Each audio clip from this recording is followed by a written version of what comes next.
Tajuk: Bayang-bayang masa lalu. Balbaquet. Surat misteri. Lokasi: sebuah kafe kecil di Paris, waktu malam. Di tengah kesibukan kota Paris, Arsène Lupin duduk sendirian di sudut kafe, menikmati secawan espresso. Tiba-tiba, seorang pelayan menghampirinya dengan sepucuk surat tanpa nama pengirim. Pelayan: "Encik, ini untuk Anda." Lupin: "Terima kasih." Lupin membuka surat tersebut dan membaca dengan teliti. Surat itu mengandungi permintaan bantuan daripada seorang wanita muda bernama Elodie yang mendakwa bahwa bapaknya telah difitnah dan dipenjarakan atas kesalahan yang tidak dilakukannya. Dia memohon bantuan Lupin untuk membersihkan nama bapaknya. Babak 2. Penyelidikan bermula. Lokasi: pejabat Lupin, dipenuhi dengan buku dan dokumen. Lupin bercakap sendiri. "Kes ini mengingatkan aku pada masa lalu.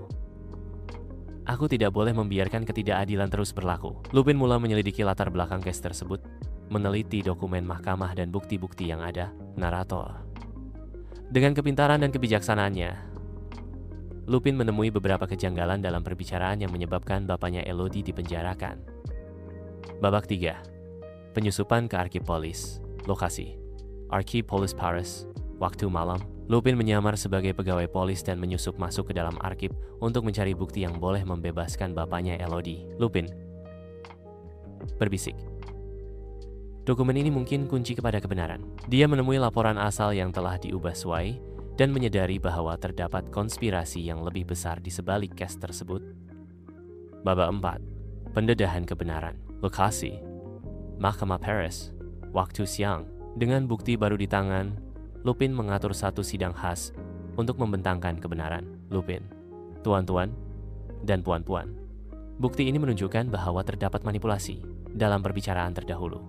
Keadilan mesti ditegakkan." Setelah pembentangan bukti yang kukuh, mahkamah memutuskan untuk membebaskan bapaknya Elodie dan membuka siasatan terhadap mereka yang terlibat dalam konspirasi tersebut. Babak 5.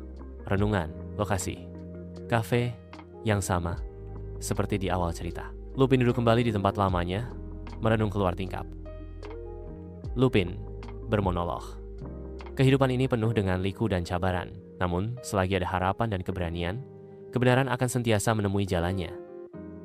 Dengan hati yang tenang, Lupin menikmati secawan kopi, bersedia untuk menghadapi cabaran seterusnya dalam kehidupannya sebagai pencuri budiman yang memperjuangkan keadilan.